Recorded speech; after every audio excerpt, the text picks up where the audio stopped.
Cette semaine, pour la première fois, le dispositif alerte enlèvement a échoué. Vanny, le bébé d'1 an, enlevé vendredi 7 février à Angers, a été retrouvé mort dans un conteneur à vêtements. Sa mère a, elle, été interpellée dimanche dans un hôtel à Nantes. Placée en garde à vue, elle aurait avoué avoir tué son enfant en l'étouffant à l'aide d'un ruban de scotch. Victime de troubles psychologiques, elle a été mise en examen et placée en détention provisoire. Âgée de 40 ans, elle risque la prison à perpétuité. Le bilan de l'épidémie de coronavirus ne cesse d'augmenter. Désormais, selon les autorités chinoises, il y aura au moins 1380 morts et plus de 55 000 cas de contamination. En France, vendredi matin, la quarantaine a été levée à Carry-le-Rouet dans les Bouches-du-Rhône.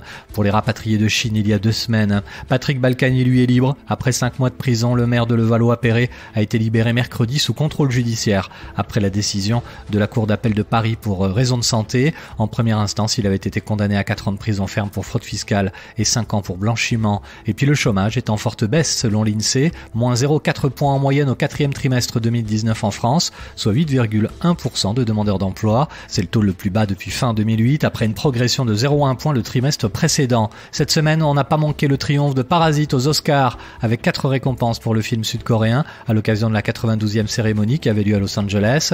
En revanche, pas de prix pour le film français Les Misérables de Lajli, mais l'aventure a été incroyable pour le réalisateur de Montfermeil, en Seine-Saint-Denis. C'est dans ce contexte qu'en France, la direction des Césars a annoncé jeudi sa démission collective à 15 jours de la prochaine cérémonie. Un nouveau conseil d'administration doit se tenir après l'édition 2020, sur fond de polémique sur les 12 nominations de Roman Polanski et la publication d'une tribune de 44 personnalités du 7e art. Enfin, cette semaine, c'est Bernie Sanders qui est arrivé en tête des caucus démocrates du New Hampshire. Le sénateur du Vermont l'a emporté devant Pete Buttigieg, vainqueur dans l'Iowa la semaine dernière. Prochain rendez-vous dans le Nevada le 22 février, le 29 en Caroline du Sud, avant le Super Tuesday et la présidentielle surtout du 3 novembre face à Donald Trump.